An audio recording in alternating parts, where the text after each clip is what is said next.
Sempre não. Programa de hoje, o cara que manja tudo sobre a história das grandes guerras que rolaram no mundo. Lá vamos nós de novo. O dono dos canais Brasão de Guerra e Impérios AD. Se brasileiros podem ser afro-brasileiros, por que não podem ser euro-brasileiros também? Tiago Braga. O Tiago Braga está acostumado a ver o Tiago no YouTube, Isso né? aí, Brasão de Armas, Impérios AD. Brasão de Armas, Impérios AD. AD. Isso. O que quer dizer Impérios AD? Anno Domini. Anno Domini. Sigla para Era Comum, né? Que Exatamente. uso, porque como é latim, eu curto, aí eu resolvi colocar só para dar uma diferenciada mesmo, né? Exatamente. Então tá aqui, ó. O Instagram dele, se você quiser seguir, é Thiago_Braga. Perguntas do Abaeté. Tem pergunta, mano. Ó. Seguinte. Tô com um retorno um pouco baixo aqui. A gente não gosta de alarmismo, mas o que estão falando é de uma possível terceira guerra mundial, se é que já não estamos tendo. Qual é a sua opinião?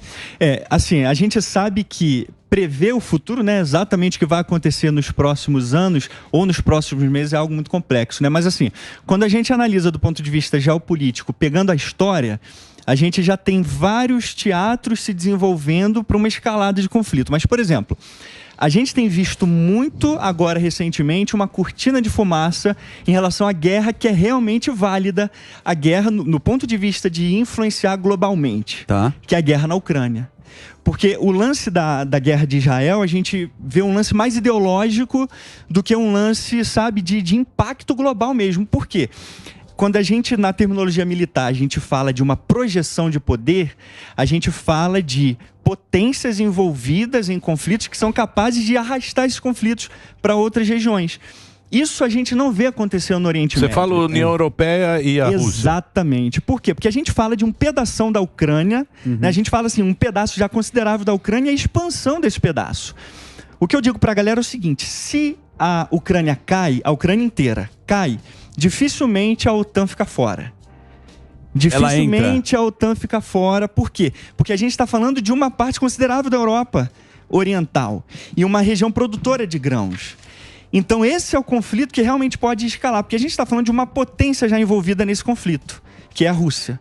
A Rússia é uma potência militar, né? Não tanto uma potência econômica, porque se a gente vê, por exemplo, o que é a Rússia comparado com os Estados Unidos, por exemplo... Mas não é tão mais potência como a gente imaginava que fosse. Quando a gente compara com a Guerra Fria, a União Soviética, por exemplo, não mesmo. Mas ó, o PIB da Rússia é menor do que a da Califórnia. Sim. Então, assim... É menor que o do Brasil, acho. Exatamente. É um Brasil na Europa. Então, o que eu digo pra galera é, pra Rússia conseguir se manter em mais de uma frente de batalha é muito complicado, porque ele já está tendo dificuldade para conquistar o que ele quer na Ucrânia, no caso do Putin.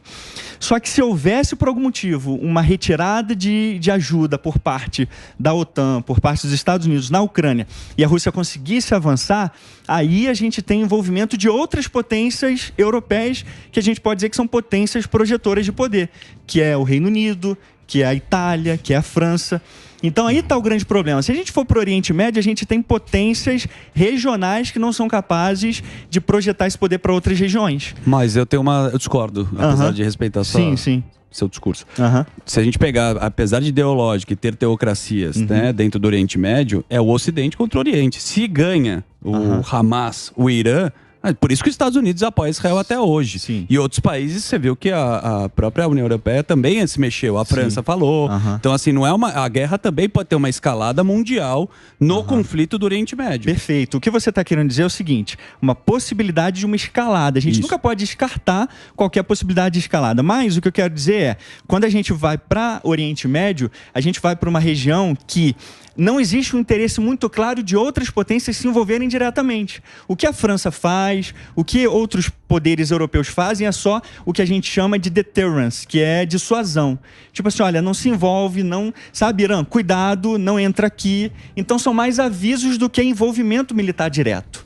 Embora não seja, o que eu não quero dizer que não seja uma guerra importante, como você falou, do Oriente e Ocidente. Mas não é esse o ponto que a gente está discutindo aqui. O que a gente está discutindo aqui é a possibilidade do Oriente levar uma escalada para a Terceira Guerra Mundial.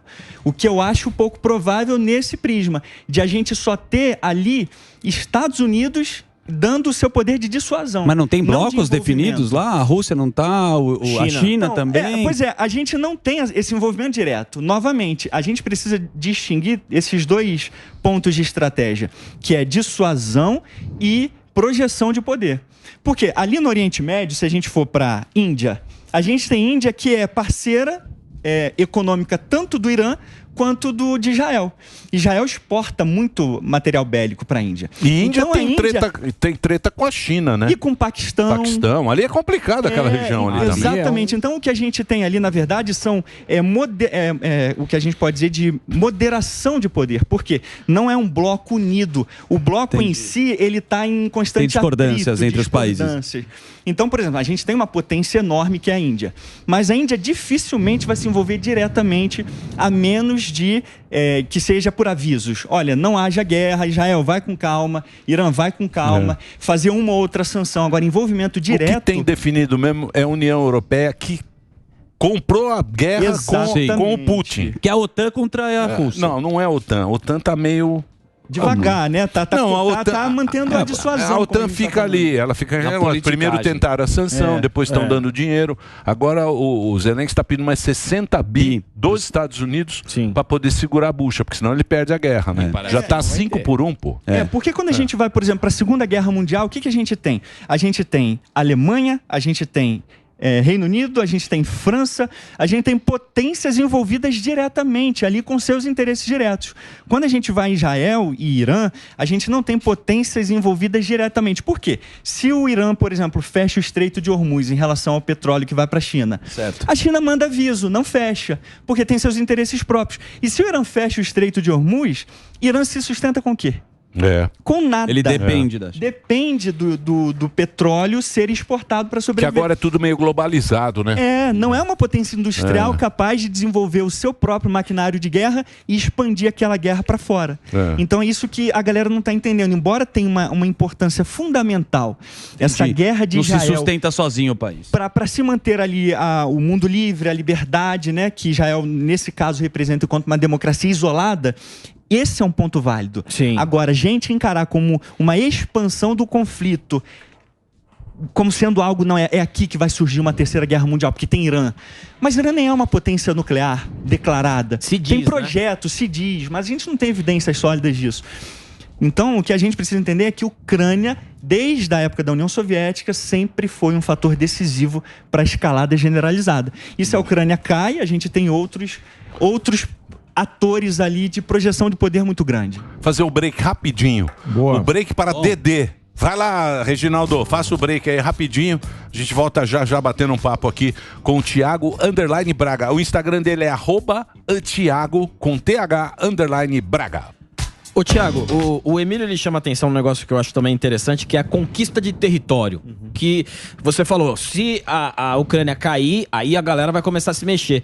Você acha que é isso mesmo? E, por exemplo, se você acha que se Israel chegasse por conta dessa guerra, falou assim, não, então a gente vai tomar a Palestina. Você acha que com a conquista de território muda completamente de figura, mesmo você sabendo da intenção? Novamente, né? Entendi o teu ponto, Alba. Assim, em relação à Ucrânia, a gente tem isso de uma maneira muito mais séria e exacerbada. Por quê? A gente tem potências coladas à Ucrânia ali. Coladas a uma aliança militar, que podem intervir se houver uma ameaça, porque se a Ucrânia cai, a gente tem uma ameaça alimentícia global na mão da Rússia. Então, sabe, do ponto de... Macron já chegou a sinalizar isso, inclusive, de um possível envolvimento do Ocidente ali, se essa expansão avançar. Talvez, se for territórios ali mais a oriente da Ucrânia, talvez fique por isso mesmo, porque a gente tem precedentes da Segunda Guerra Mundial. Então, mas você acha que era território? Só território? Não era território. Não só território, porque o território, mas bens, recursos naturais. recursos naturais. Mas o que ele queria já é aquela região que os caras meio falam russo lá. Já é meio Você russo. diz no caso de Putin. Eu tô falando no caso do Putin. O Putin, o problema dele era começar, entra a Polônia, aí entra o Ucrânia, vai todo mundo para a União Europeia. Ele não quer isso, porque ele fala, opa, pera lá, tá mexendo na minha gaveta aqui. Eu não quero que mexam na minha gaveta. Tá se aproximando mais da Rússia e meter os foguetes lá, porque o Putin, ele é ditador, pô. Né? Sim, não há ele não dúvida. quer que mexa na gaveta dele. é. Então, eu acho que esse negócio foi meio que pra falar, ó, daqui pra lá, mas os caras pegaram pilha. Sim. Falou, agora é nossa guerra contra a China. Não acho que nem é território, viu? A gente ontem estava conversando isso e muita gente falou, não, é lógico que é. Que nem naquela guerra dos 6 dias lá, o Moshe Dayan, o caolhaço, ele tomou os territórios que a princípio não eram deles, tomou o território que hoje é treta de Israel. É justamente isso. Cisjordânia, aquela região. Exatamente. O Moshe, naquela guerra, que é até curioso, contra os árabes, ele tomou tudo e falou, agora é nós. Quando você sai de Jerusalém ou Tel Aviv para o Mar Morto, você passa pela Jordânia, inclusive. Tem placa de carro, então, né? Mas você acha que hoje em dia... E tem Taiwan também, né? Sim, então aí a gente entra numa tem Taiwan, outra possibilidade. que é outra coisa também, né? Olha, os caras estavam com medo de Taiwan na época que começou o lance da Rússia com a Ucrânia. Eles aproveitar esse embalo.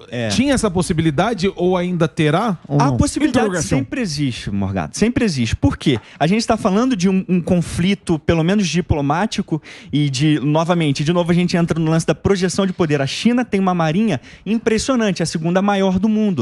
Só perde para os Estados Unidos. Então a China consegue projetar poder, consegue cercar, consegue trazer ajuda de outros lados. Então existe essa ameaça. Vai acontecer? Como que a gente sabe de fato? Porque a China sabe o que está em jogo ali em Taiwan. A preocupação do Ocidente em relação ao poder que a China vai ter se conquistar Taiwan, definitivamente. Então, mas Taiwan eles querem fazer igual fez em Hong Kong, é isso? Isso, exatamente. Porque faz parte deles. Teoricamente, é a mesma justificativa, Emílio, que Putin dá para a Ucrânia. Para a Crimeia ali, né? Exatamente. Existe uma etnia russa. Era nosso, fazia parte da União Soviética para Putin. É que, olha só, a galera não está ouvindo o que Putin está dizendo, cara. O que Putin está querendo dizer claramente é a Ucrânia não tem direito de existir. Porque fez parte da União Soviética, enquanto uma nação soviética fazia parte etnicamente do Império Russo. Era nosso. Sempre foi nosso. E simplesmente por causa da Guerra Fria, com o fim da queda da União Soviética, um Estado surgiu contra a vontade do povo russo. Aquela região já teve turco, já teve os czares. Já ali é complicado. O war total. O problema é que não tem nada que impeça Putin de continuar a expansão dele, mesmo que seja um território menor conquistado definitivamente agora. Daqui a alguns anos ele vai continuar querendo o resto da Ucrânia. Isso aconteceu com os Sudetos na Segunda Guerra Mundial. Hitler queria um pedaço dos Sudetos de maioria étnica da Tchecoslováquia. Beleza, o Reino Unido, tá bom, então pega esse pedacinho aqui pra você, nada de guerra, sem treta aqui, não vamos começar uma escalada. Entregou aquele pedacinho. O que Hitler fez um ano depois?